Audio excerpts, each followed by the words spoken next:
What's up, everybody? It's Carpo here, and I'm going to pose the question. The question is, what really matters? Actually, come to think of it, I think I made a video called that a while back. What really matters, or what matters, or something. I didn't do any thinking before this video. I just thought that I would kind of rant and talk about, breaking down what we think is important. And what really matters in life. It's not like I'm going to sit here and try to answer the question of what matters. That's ridiculous, because for each individual it's going to be different, no matter who they are or what culture they live in. But I guess the goal would be to find the universal things that matter between people. And so you could start with the basics: food, shelter. If you really wanted to get, like I said to somebody the other day, you don't even need shelter if you have warm enough clothes, but, it sure is nice to have a place to stay. Generally, I think of what matters, or what we need, as the basic needs, and this is separate from what matters, but this is part of what matters to us, because if we don't eat properly, and we don't have the right foods, we can't live the way we want to live. We don't have the energy, the motivation, or if we're working too hard to pay for our food, we can't enjoy ourselves.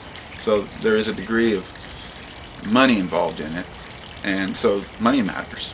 And so we have, food represented with money, shelter represented with money, and then we get down to the emotional states, like, does love matter?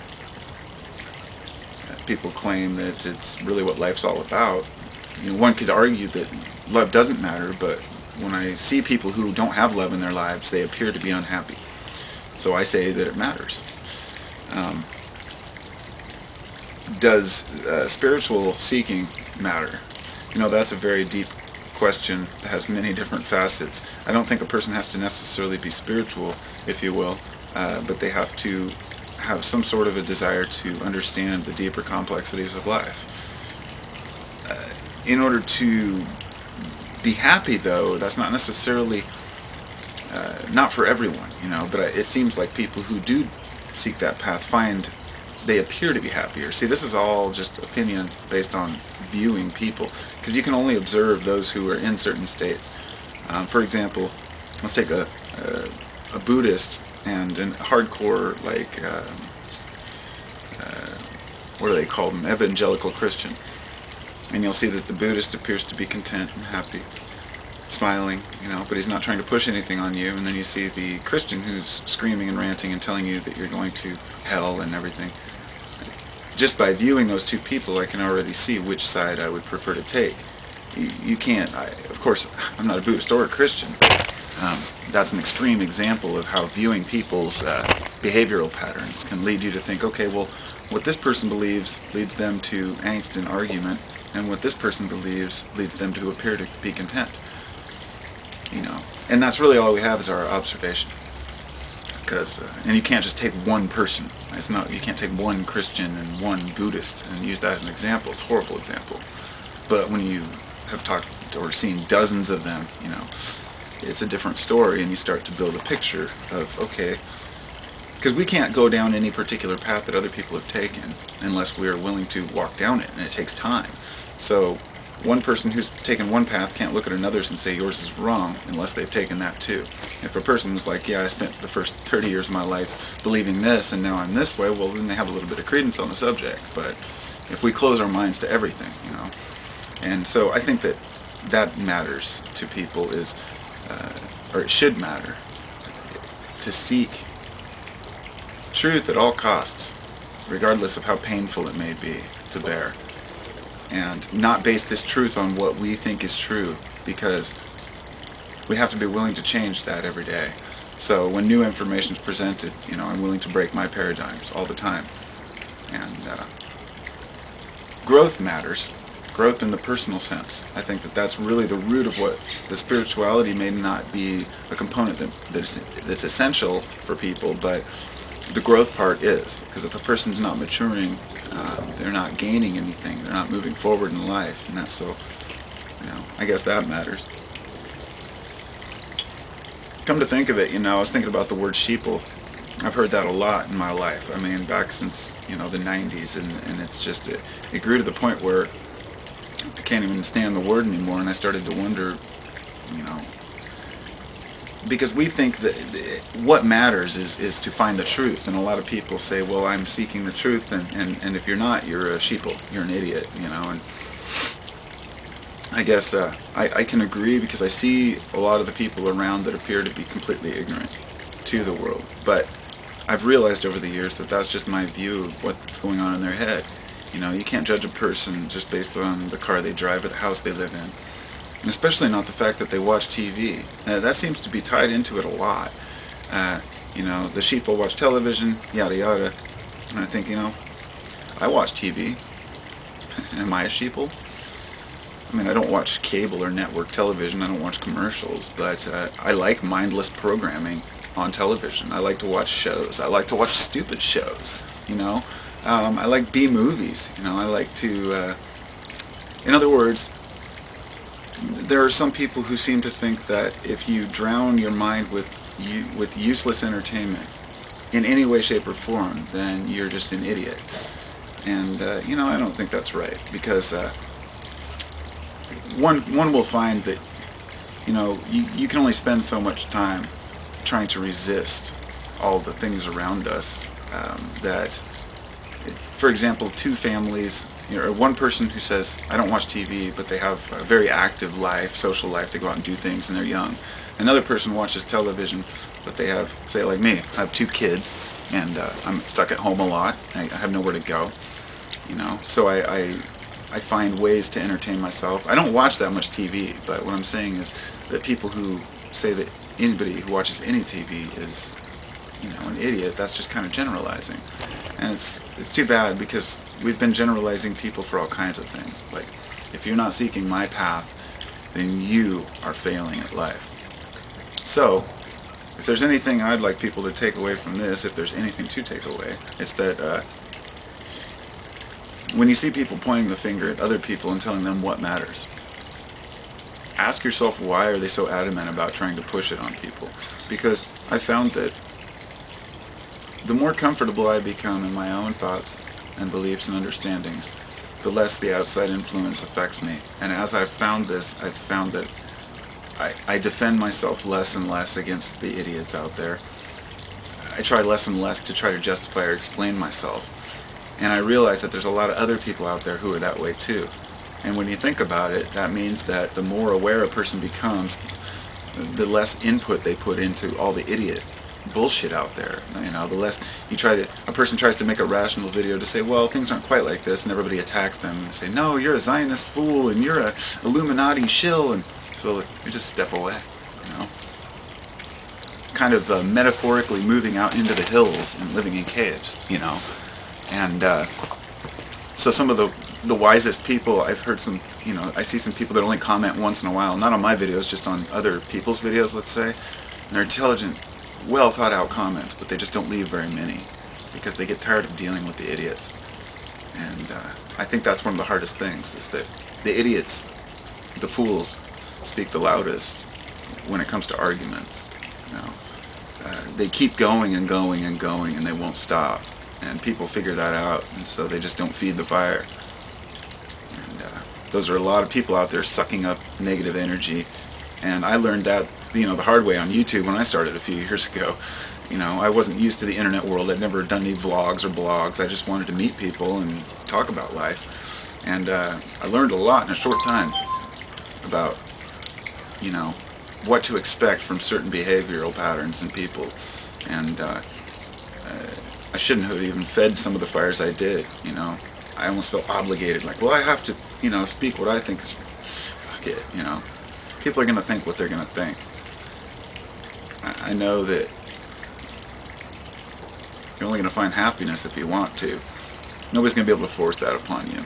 No religion's going to force that upon you. You know, no amount of fear or hatred towards others is ever going to bring you any type of enlightenment or awareness or happiness. And that's just an observation of nature, you know. Those who are in constant conflict are affected negatively. Their emotional state is constantly constantly wanting, they're always out there trying to find something wrong.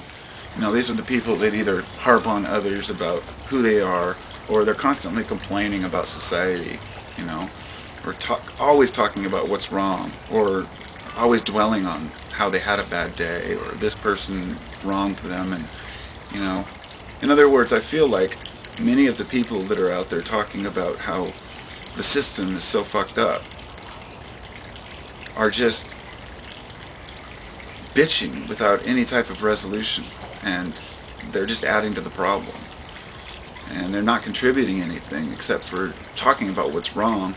And the more you see the people doing that, you think, if you're not part of the problem, if you're not part of the solution, you're part of the problem. But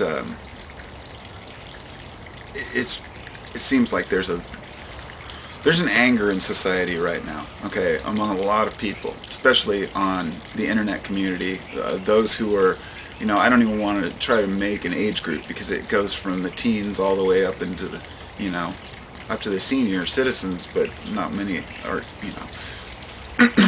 not many people are that active, except for, I'd say that the middle-aged people are pretty damn active about speaking their minds on the internet. And the younger generation's moving up, and we have choices, of what kind of future we want to live in. And when people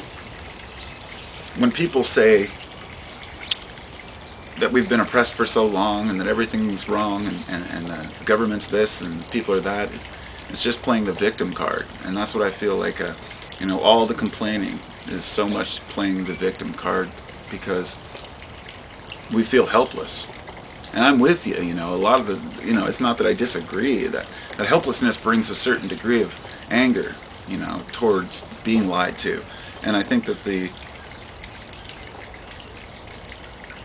later in life a person realizes that they've been lied to, the harder it is to really swallow. And when they do, they get really angry. I've seen people go off the deep end. They're like, I didn't realize all this shit was going on until, a few years back, and now I'm just overwhelmed. And it's easy to get sucked into believing all of it, especially for those people. So, in other words, a person may hear about reptilians and all of a sudden start believing every single conspiracy theory.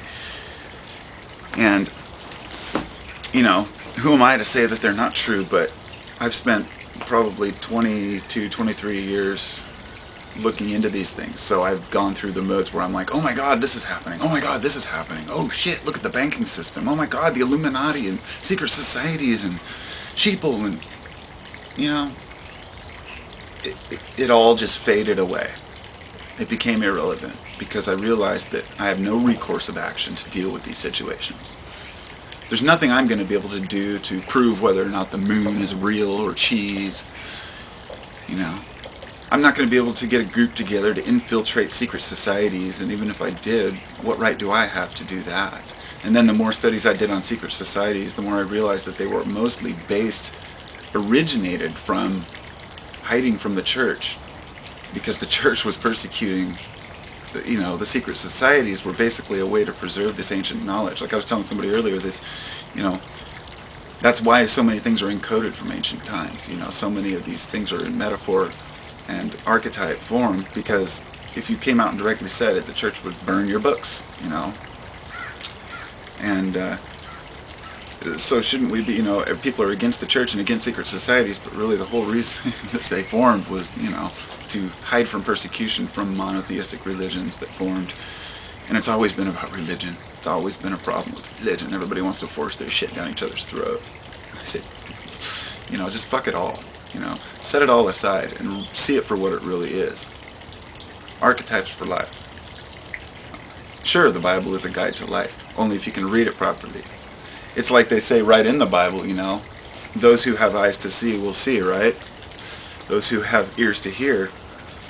It's reading between the lines in all of these things and finding the common thread between all belief systems that, in other words, that's the only method we're going to have to resolve any issues, because I've heard people say, we need to abolish Christianity. It's like, what? Somebody's like, we need to abolish Islam, You cannot abolish what people believe. You can't. And the more you push against it, the stronger it will become. and we know this. It's just like the terrorism thing. You knock out one head, the Hydra, another one pops in. Same thing with politics. So removing a single person or a group is never going to solve the problem. Ever. Ever. Even if we eliminated all the bankers and got everybody incarcerated, I'd hear all these people, these channelers last year that were talking about, oh yes, all the bankers are going to be rounded up and arrested, and, telling all the people what they want to hear. Bullshit, There's nobody coming to save us except for ourselves, and we have to stop hiding behind these illusions of that we deserve to be saved, in other words, because we've done really nothing, put forth no effort lately to change things. So we either have a pathetic version of history or a romanticized version of it, but either way, we only live in the present. And even our own pasts are obscured. If you think back to the way you view something as a child, and how somebody tells you, oh, it wasn't like that, now think about thousands of years of documented stories and whatnot. Put it all aside. Say, what matters now? And I can't tell you what that is. I can only tell you what matters to me. And hopes that people can get over their petty differences and stop calling each other names, stop judging each other on what we do with our spare time, what we don't do with our spare time. It's like we want everybody to be just like us, and we just can't handle people having different ideas and doing different things. And it's pathetic. It's really pathetic. So I just ask people, if you're pointing the finger at anyone, point the finger at yourself first. Because the more I did that, the more I realized that most of the things I point the finger at others are just projections of my own, things that I might have done. When I see wrong, I'll point it out. That's different. But just picking at people because of what they think or what they believe, it's never going to solve the problems. It's going to come from within and leading by example. The lunatic screaming in the corner will never have any ethos, never have any ground. Nobody will care to listen to him. The rational minds will always persist, and hopefully the future is cut out properly for us and we move ourselves down the right path. But only time will tell. I hope you all have a wonderful day, and thanks for listening. Peace.